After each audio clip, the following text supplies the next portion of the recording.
Hola, es un placer tenerte aquí. Antes de comenzar, suscríbete al canal y dale like al vídeo.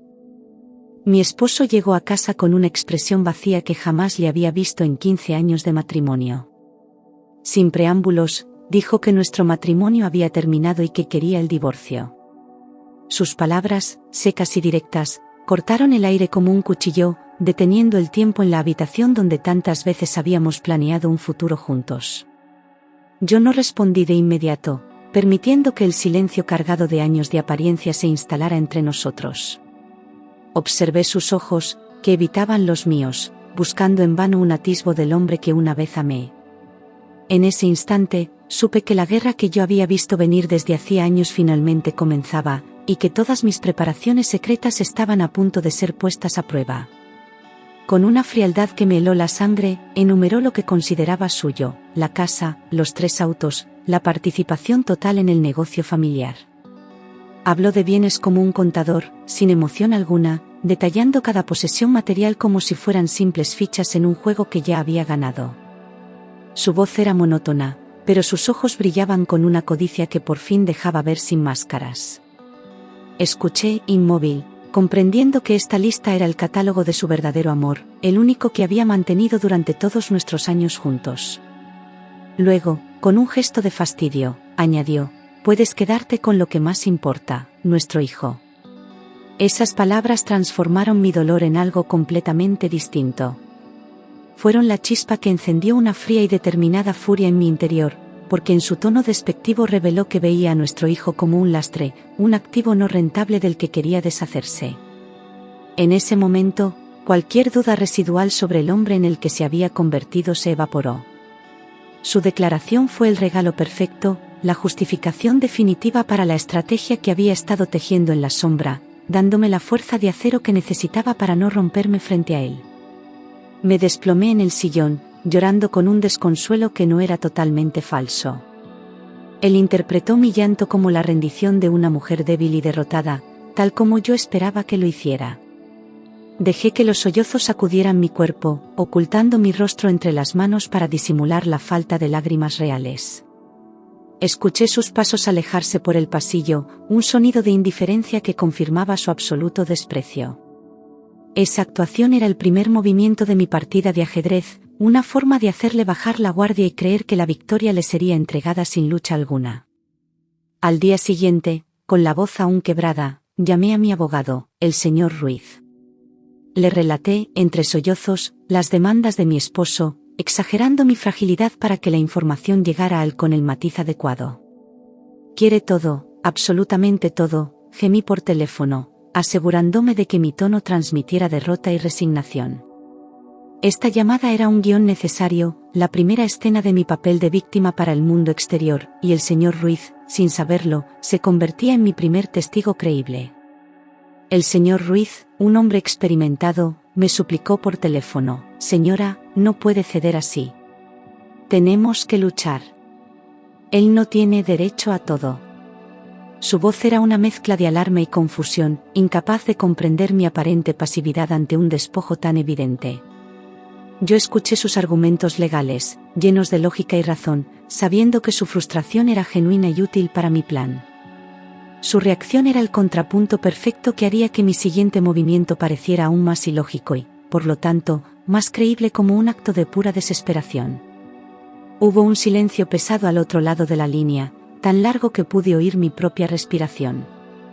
Entonces, con una mezcla de incredulidad y alarma, el señor Ruiz murmuró: «¿Estás segura? Esto es altamente inusual, es prácticamente una capitulación». No vacilé. Le confirmé con firmeza que siguiera mis instrucciones sin cuestionarlas. Su desconcierto era la prueba de que mi decisión parecía irracional incluso para mi propio abogado, y justamente por eso funcionaría. Todo comenzó 3 años antes, una tarde en que encontré una carpeta olvidada en su estudio. Contenía informes bancarios que revelaban préstamos enormes, garantizados con todo lo que poseíamos. Las cifras bailaban ante mis ojos, una letanía de ceros y fechas de vencimiento que contaban una historia muy diferente a la del próspero empresario que él pretendía ser. Aquel descubrimiento fortuito hizo que el escenario de mi vida se derrumbara. entendí de golpe que nuestro lujo y su negocio exitoso se sostenían sobre deudas millonarias y refinanciamientos constantes, como un castillo de naipes a punto de colapsar. El pánico inicial dio paso a una lucidez gélida. Si el barco se hundía, él arrastraría a nuestro hijo y a mí en el naufragio. Respiré hondo, devolví la carpeta a su lugar exacto, y en ese instante el miedo se transformó en una determinación silenciosa. Comprendí que, a partir de entonces, mi vida a su lado sería una obra de teatro, y que debía asegurar nuestro futuro a cualquier costo. Así comenzó mi dolorosa educación financiera. En ese momento, decidí no confrontarlo. Sabía que sería mi palabra contra la suya, y él era un maestro en manipular la verdad. En cambio, respiré hondo y guardé silencio, convirtiendo el conocimiento en mi arma más poderosa. Comencé a observarlo con nuevos ojos, estudiando sus mentiras y sus gestos de estrés como un manual de supervivencia. Ese silencio no era sumisión, era la recolección paciente de municiones, el inicio de una resistencia solitaria donde cada sonrisa forzada mía era un movimiento táctico en la guerra secreta que había declarado. Contraté, en secreto, a un investigador financiero discreto. Le pagué con dinero de una pequeña cuenta que mi madre me había dejado, de la que él no sabía nada. Cada reunión era en lugares públicos y anónimos, donde yo llegaba con un nudo de ansiedad en el estómago. Los informes preliminares confirmaron mis peores temores, pero necesitaba el cuadro completo, cada deuda y cada desvío de fondos documentado con precisión fría. El informe final fue devastador: deudas con bancos y prestamistas privados, inversiones fallidas ocultas, gastos exorbitantes en mantener apariencias y lo peor, una amante a la que también financiaba. Las cifras tenían un peso físico, aplastante, y los extractos bancarios mostraban transferencias a nombre de una mujer cuyo rostro pronto conocí a través de fotografías discretas. Cada página era una confirmación de que nuestro matrimonio había sido, desde hacía años, una farsa utilitaria para él, donde yo era el mobiliario decorativo de su mentira. Comencé a planear con la paciencia de un relojero. Separé, de forma legal y silenciosa, algunos bienes a mi nombre que había heredado, una joyería y una pequeña inversión. Los puse a salvo en una estructura que mi investigador recomendó, lejos de su alcance y del eventual colapso. Cada trámite lo hacía con las manos temblorosas, pero con la certeza de que era la única forma de construir un dique contra el tsunami financiero que se avecinaba. Este era mi único salvavidas real, y nadie, ni siquiera mi abogado, lo conocía por completo. Descubrí que su contador de toda la vida, un hombre al que yo consideraba casi de la familia, ayudaba a ocultar el desastre. Me sentí traicionada por todos, comprendiendo que la red de complicidad a su alrededor era más grande de lo que imaginaba. Esta revelación eliminó cualquier último sentimiento de culpa. Ahora sabía que estaba rodeada de enemigos que protegían el castillo de mentiras. Decidí entonces que mi confianza sería un lujo que ya no podría permitirme, y que actuaría completamente sola. Durante 3 largos años, mantuve mi papel, la esposa dedicada que organizaba sus fiestas, sonreía a sus socios y preguntaba por su día. Era una actriz consumada, entregando una interpretación impecable de la ingenua esposa confiada. Cada sonrisa en una cena, cada preocupación fingida por su estrés, era una estocada silenciosa en mi guerra privada. Aprendí a disociar mi mente, planeando los próximos pasos mientras servía el café a los mismos hombres que celebraban su supuesto éxito. A medida que sus deudas aumentaban, su desprecio hacia mí también crecía. Me culpaba de pequeños gastos, mientras él hundía nuestro patrimonio en agujeros más profundos. Sus arranques de ira se volvieron más frecuentes, y yo los recibía con la cabeza gacha, alimentando su imagen de superioridad y mi imagen de sumisión. Cada insulto era un recordatorio de por qué mi plan debía funcionar, una motivación extra para aguantar el personaje hasta el final. Su desprecio era el combustible que mantenía mi determinación ardiente. «Será mejor que te busques un lugar», dijo una noche. «El proceso será menos conflictivo si no vivimos bajo el mismo techo». Yo, con la cabeza gacha, asentí, fingiendo una aceptación temerosa. Por dentro, sentí un alivio explosivo. Su deseo de alejarme era la señal de que el desenlace se acercaba y me daba el espacio perfecto para ejecutar los últimos detalles de mi plan sin su observación constante. Mi aparente sumisión a su orden era, en realidad, el movimiento que yo más anhelaba. Salí de la casa con 2 maletas, ante la mirada compasiva de los vecinos. Me fui a un pequeño departamento alquilado, fingiendo una derrota absoluta, pero esas maletas contenían lo esencial: copias de todos los documentos clave, discos duros con la evidencia y algunas fotos de mi hijo. El departamento, modesto pero seguro, era mi cuartel general, el lugar donde por fin podía dejar caer la máscara y revisar los detalles de la estrategia final lejos de sus ojos suspicaces. El círculo social que compartíamos me dio la espalda. Corría el rumor de que él me abandonaba por una mujer más joven y que yo estaba demasiado quebrantada para reaccionar. La lástima en sus miradas era un disfraz perfecto, un aislamiento social que, aunque doloroso, me proveía de la invisibilidad que necesitaba. Dejé que el chisme hiciera su trabajo, pintándome como la víctima patética, porque en esa caricatura nadie buscaría a la estratega fría y calculadora en la que me había convertido.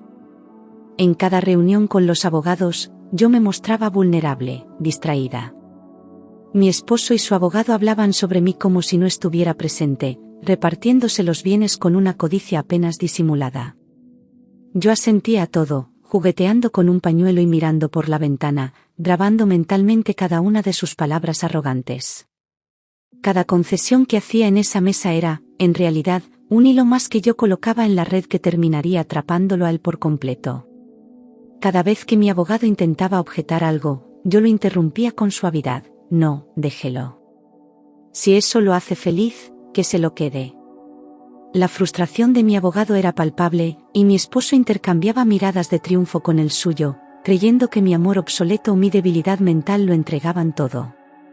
Esta dinámica se repitió en varias sesiones, consolidando su convicción de que tenía el control absoluto del proceso. Yo solo me aseguraba de que cada cesión quedara meticulosamente registrada en las actas. En una de las últimas reuniones, mi esposo, impaciente, soltó: firma la renuncia a tus derechos sobre la empresa o me veré forzado a cuestionar tu estabilidad mental para la custodia. Era un chantaje vil, una amenaza directa que usaba a nuestro hijo como moneda de cambio. Contuve la oleada de furia que ascendió por mi garganta y, en su lugar, dejé que mis ojos se llenaran de lágrimas de miedo genuino. Asentí con impotencia, sabiendo que esta extorsión sería otro elemento crucial que más tarde evidenciaría su carácter ante cualquier instancia necesaria. Rompí a llorar frente a ellos, una exhibición de dolor perfecta. Está bien. Llévate todo. Solo quiero paz y a mi hijo, grité, sembrando la semilla de mi victoria. Mis sollozos eran convulsivos, creíbles, y ocultaban la intensa satisfacción de ver cómo mordían el anzuelo completo. Mi abogado miró al suelo, consternado, mientras el abogado de él preparaba rápidamente un añadido al acuerdo para reflejar mi renuncia voluntaria bajo esa presión. La escena era tan cruda que hasta el notario pareció incómodo. Mi abogado, siguiendo mis instrucciones al pie de la letra, redactó un acuerdo donde yo renunciaba a todos los bienes, activos, propiedades y participaciones comerciales derivados del matrimonio. La redacción era amplia, clara y sin ambigüedades, diseñada para ser irrefutable. Él revisó el documento conmigo una última vez en privado, su rostro era una máscara de preocupación profesional.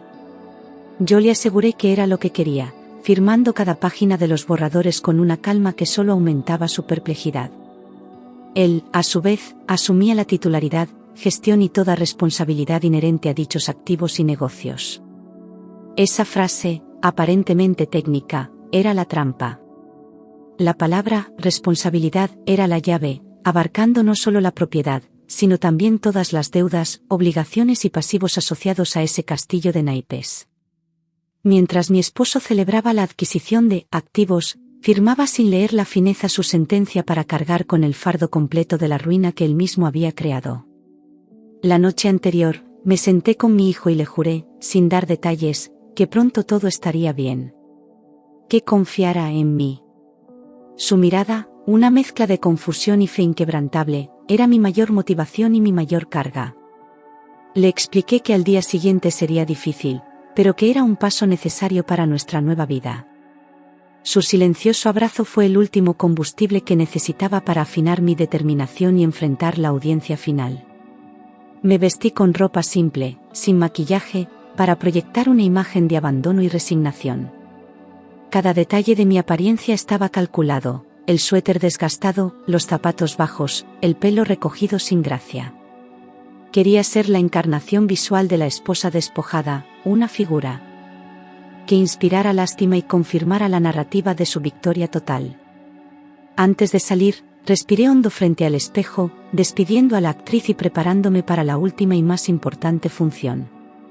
Caminé por el pasillo del juzgado con los hombros caídos, evitando las miradas. Mi esposo entró después, impecable, con su nueva pareja del brazo, sonriendo con arrogancia. No me miró siquiera, su desprecio era tan absoluto que ni siquiera me consideraba digna de un gesto de reconocimiento. Ella me lanzó una mirada desdeñosa, completando el cuadro de humillación pública que ellos creían estar infligiendo. Yo bajé la vista, ocultando la chispa de anticipación que ardía en mis ojos. El juez, una mujer severa, comenzó a leer los términos del acuerdo. El aire en la sala era tenso, cargado de mi desesperanza fingida y su triunfalismo evidente.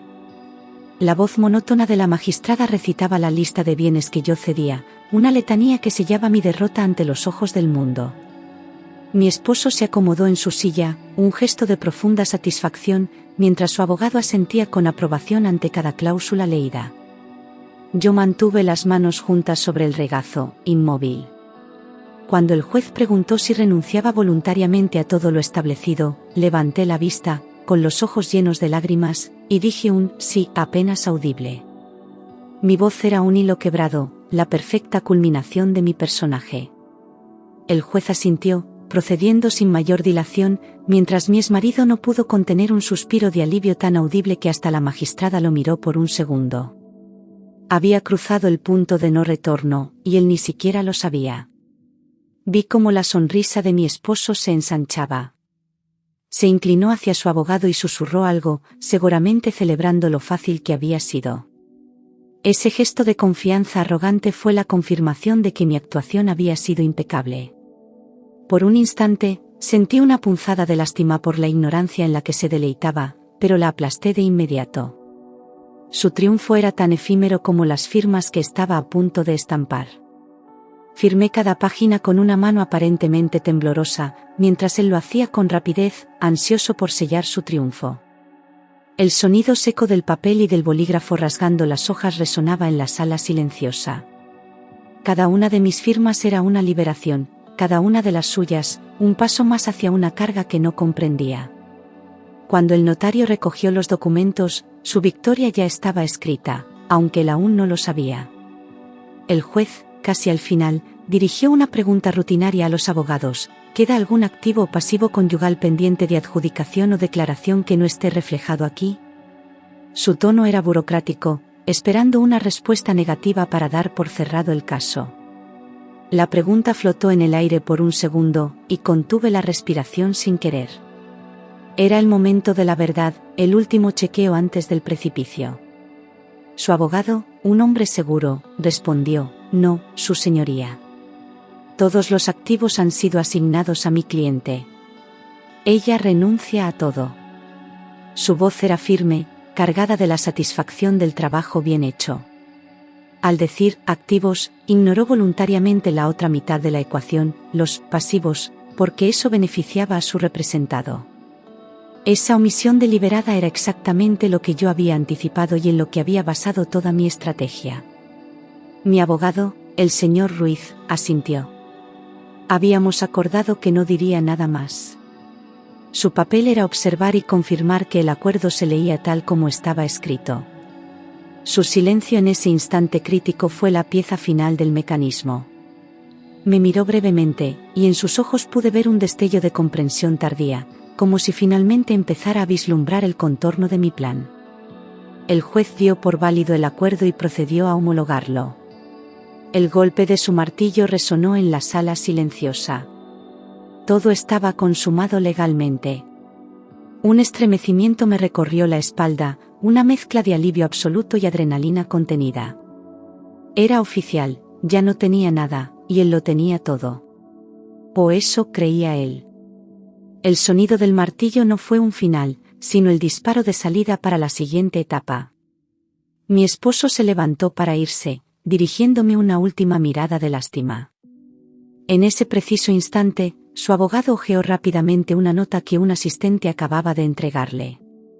La expresión relajada del letrado se congeló de repente, sus ojos escaneando el papel con velocidad creciente. Mi exmarido, distraído por su gesto de despedida hacia mí, no notó inicialmente el cambio en el rostro de su representante. Yo ya estaba de pie, lista para marcharme. Vi cómo el color se escurría del rostro del abogado de mi esposo. Sus manos empezaron a temblar levemente mientras sus ojos recorrían el documento con pánico. El asistente mustió algo en su oído, señalando algo en la nota. Era evidente que una información urgente y catastrófica acababa de llegar, probablemente la notificación de los primeros embargos o la llamada de un acreedor principal que había visto el movimiento legal y ejecutaba sus garantías. El castillo empezaba a crujir. El abogado agarró del brazo a mi esposo y, con voz ahogada, le susurró algo al oído. La sonrisa de mi esposo se congeló, transformándose en confusión, luego en incredulidad y finalmente en un mudo horror. Su cabeza giró bruscamente hacia mí, pero yo ya no estaba disponible para su mirada. Todo su cuerpo se tensó, como si recibiera un impacto físico. La sala, que momentos antes era un escenario de su triunfo, se convertía de repente en el lugar de su pesadilla. Yo, en cambio, me levanté con una serenidad nueva. Recogí mis cosas, tomé a mi hijo de la mano y comencé a caminar hacia la puerta, sin mirar atrás. Los pasos resonaban en el pasillo vacío, marcando la distancia cada vez mayor entre mi libertad y su caos. La luz del vestíbulo me recibió, cálida y real. No hubo vuelta atrás, no hubo mirada final. Solo el sonido de la puerta cerrándose a mis espaldas, separando para siempre dos mundos. Al salir, la última imagen fue la de ellos dos, acorralados junto a la mesa, hablando con voces entrecortadas y agitadas, mientras el juez los observaba con impaciencia. La escena perfecta de triunfo se había descompuesto en cuestión de segundos. No esperé a ver más, ese cuadro de pánico era el epílogo que había imaginado durante 3 largos años. Giré en la esquina y el pasillo se tragó para siempre el sonido de su desesperación. Esa misma tarde, mi teléfono comenzó a sonar. Era mi exmarido. Lo dejé sonar, observando la pantalla hasta que se apagaba, solo para volver a encenderse unos minutos después. No había nada más que hablar, ninguna palabra mía podría alterar la realidad legal que él mismo había firmado con tanta avidez. El silencio era ahora mi respuesta más elocuente, la primera consecuencia tangible de su nueva responsabilidad. Apagué el teléfono y respiré el aire tranquilo de mi salón. A la semana, los bancos y acreedores, al ver que el negocio y los bienes estaban ahora a nombre único de él, ejecutaron las garantías. Empezaron las demandas contra su persona, una avalancha legal que ya no podía compartir ni diluir. Las notificaciones judiciales llovieron sobre su despacho, y los embargos preventivos se hicieron efectivos sobre las cuentas y propiedades. Yo, desde mi modesto departamento, supe de todo por mi investigador, quien me confirmó que el dominó caía exactamente como habíamos proyectado. Sin mi silencio cubriéndolo, toda su estructura financiera colapsó. La empresa entró en concurso de acreedores en cuestión de semanas, y los mismos socios que antes lo celebraban se alejaron con demandas bajo el brazo. Su nombre, antes sinónimo de éxito, pasó a ser una advertencia. No quedó nada que rescatar, solo ruinas visibles de una ambición sostenida por mentiras. Su nueva pareja, al ver que el dinero y el prestigio se esfumaban, lo dejó.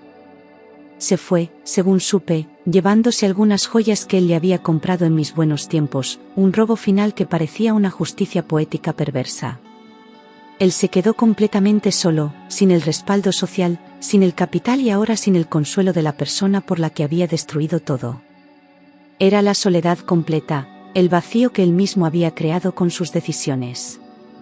Intentó contactarme, mandarme cartas, ir a casa de mis padres.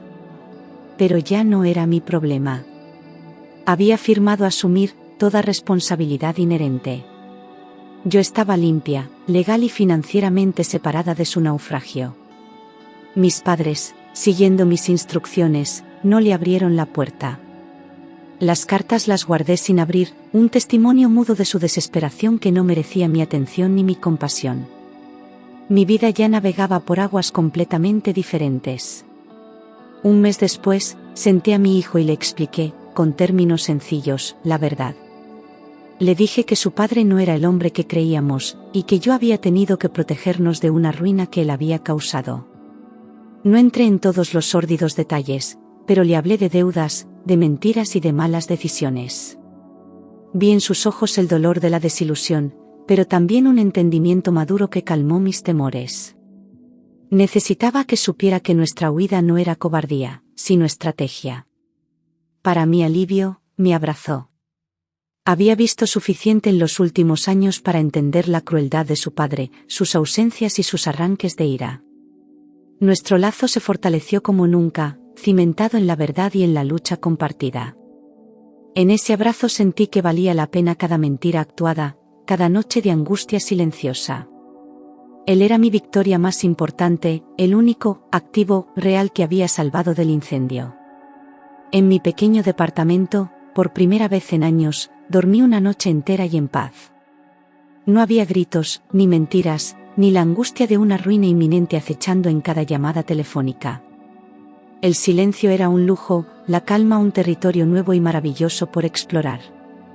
Me desperté sin el peso opresivo en el pecho, sintiendo que el aire era más liviano y los colores de la mañana más brillantes.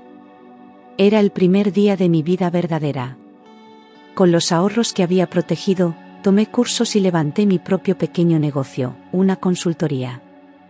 Era modesto, pero era mío, limpio y real, construido sobre cimientos transparentes. Cada cliente, cada proyecto, era un logro personal que no debía nada a nadie. La sensación de autosuficiencia era embriagadora, un contraste radical con la dependencia fingida de años. Mi nombre, ahora, estaba asociado a mi trabajo y mi integridad, no a la fachada de otro. A través de conocidos, supe que lo habían embargado, la casa, los coches, todo. Las deudas superaban con creces el valor de los activos que tanto codiciaba. Los prestamistas privados fueron los más severos, actuando sin la paciencia de los bancos. La noticia me llegó como un dato frío, un simple informe de que la ecuación final que yo había previsto se había cumplido con exactitud matemática. No hubo celebración, solo la tranquila confirmación de que la justicia del balance, aunque tardía, era implacable. 6 meses después del divorcio, se declaró en bancarrota personal. Su nombre salió en los listados de morosos, una humillación pública que su ego nunca podría digerir. Su prestigio social era ahora polvo, y los mismos que antes lo celebraban ahora lo evitaban en la calle. El proceso de quiebra fue rápido y devastador, borrando legalmente las deudas pero también cualquier rastro de su credibilidad financiera. Era un hombre que empezaba de cero, pero cargado con el estigma de su fracaso y la sospecha de todos. Cuando me lo encontré por casualidad en la calle, demacrado y mayor, me limité a un leve asentimiento y seguí mi camino. Ya no sentía odio, solo indiferencia, como si mirara a un extraño cuyo drama ya no me concernía en lo más mínimo. Él abrió la boca como para decir algo, pero mis ojos, fríos y distantes, le sellaron los labios. Mi paso no se inmutó, y en 10 segundos la distancia entre nosotros era irreductible. Ese breve cruce fue el punto final emocional a nuestra historia. Cumplí mi promesa de darle a mi hijo un futuro estable. Usé parte de mis recursos para asegurar su educación universitaria, lejos del fantasma de su padre y de la ciudad donde ocurrió el escándalo. Lo inscribí en una buena universidad, donde pudo construir su identidad sin el peso de nuestro pasado. Verlo florecer en un ambiente sano, concentrado en sus estudios y nuevos amigos, fue la recompensa que validó cada difícil decisión que tomé.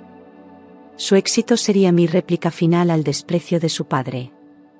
Aprendí a disfrutar de mi propia compañía, a valorar mi inteligencia y mi fuerza. La mujer sumisa había muerto, dejando paso a una persona serena y poderosa que conocía su propio valor. Tomé la costumbre de leer en silencio, de pasear sin rumbo, de saborear la soledad como un espacio de crecimiento y no de abandono. Redescubrí mis gustos, mis opiniones, mi voz sin necesidad de filtrarla para agradar o apaciguar a nadie. La paz interior se convirtió en mi mayor lujo. Invité al señor Ruiz a comer para agradecerle su discreción y profesionalismo. Al final, admitió que fue uno de los casos más brillantes que había visto en su carrera, aunque al principio le pareció una locura. Usted jugó al ajedrez mientras todos creímos que estaba jugando a las escondidas, dijo con un respeto genuino. Le agradecí su papel de cómplice inconsciente y pagué la cuenta, un gesto simbólico de mi nueva independencia. Fue la única vez que hablé del caso con alguien externo. Un año después, supe que mi exmarido se había ido a vivir a otra provincia, con un familiar, empezando de cero pero cargado con el estigma de su fracaso. La información me llegó de forma tangencial, sin que yo la buscara. Era un eco lejano, la confirmación de que ese capítulo estaba no solo cerrado, sino físicamente alejado. Su destino ya no me generaba curiosidad ni preocupación, era la historia de otro hombre, en otro lugar, que ya no tenía poder para afectar mi presente. A veces pienso en esos 15 años. No los considero perdidos. Fueron la lección más dura y valiosa. Nadie puede quitarte lo que llevas dentro, tu astucia y tu dignidad. Esos años me forjaron, me enseñaron a leer entre líneas y a planear en silencio. Fueron el alto precio que pagué por una sabiduría que ahora es el centro de mi ser. El rencor se disipó, dejando solo el aprendizaje frío y útil, como un manual de supervivencia que guardo, pero que espero no volver a necesitar. Aprendí a distinguir entre el valor real y la apariencia. Mi negocio creció de forma orgánica, sin deudas, basado en mi trabajo y mi reputación. Rechacé clientes que olían a esquemas dudosos y preferí un crecimiento lento pero sólido. El dinero dejó de ser un fantasma que perseguir para convertirse en una herramienta de libertad y seguridad, nada más. Cada factura, cada ingreso, estaba limpio y era producto de mi esfuerzo, una verdad simple que ahora apreciaba con profundidad. Nunca celebré su caída en público. Mi triunfo fue privado, íntimo. La justicia más profunda no siempre grita, a veces, respira aliviada y sigue caminando. No hubo necesidad de manifestar mi victoria, porque se materializaba cada mañana en mi paz, en la sonrisa de mi hijo, en la solidez de mi pequeño imperio personal. El silencio sobre mi estrategia fue la última capa de mi venganza, porque le negó incluso el consuelo de comprender la magnitud de su propia derrota. Le inculqué a mi hijo la importancia de la honestidad financiera y la integridad personal. Que las fachadas se derrumban, pero el carácter permanece, construyendo o destruyendo todo a su paso. Hablamos abiertamente de los errores del pasado, usando aquella debacle como un estudio de caso vital. Quise que entendiera que el verdadero patrimonio no se mide en cuentas bancarias, sino en la tranquilidad de mirarse al espejo cada día. Esa lección, esperaba, sería el antídoto definitivo contra el legado de su padre. Hoy, tengo una vida sencilla pero plena. Amigos verdaderos, un trabajo que me apasiona y la certeza de que nadie volverá a tomarme por débil. La simplicidad se convirtió en un logro, un espacio despejado de mentiras y deudas donde cada objeto, cada relación, tiene un valor auténtico. Los lujos que antes fingía disfrutar ahora los veo como lo que eran, adornos vacíos para una casa hueca. Mi fortuna ahora es intangible, y por eso mismo, inembargable. Aquella audiencia final no fue el fin de mi historia, sino el comienzo. Firmé todo para ganarlo todo, mi libertad, mi paz y el futuro de mi hijo. Cada firma fue un acto de liberación, un corte limpio con un lastre que habría terminado por arrastrarme al abismo. El documento que él creyó que era su triunfo, fue en realidad el mapa que yo tracé para escapar de su naufragio. El principio fue silencioso, pero sus efectos resonarían en cada día de la nueva vida que construí. Al final, ganar no era quedarme con bienes envenenados por las deudas. Ganar fue soltar el lastre con elegancia, dejar que él se hundiera con su propio barco, mientras yo nadaba hacia la orilla, sana y salva. La victoria no tuvo la forma de una mansión o un automóvil, sino la de un respiro profundo en un amanecer tranquilo. Supuso comprender que a veces, la posesión más poderosa es aquella de la que puedes desprenderte a tiempo, con inteligencia y dignidad intactas. La orilla a la que llegué era firme, y el horizonte, completamente mío.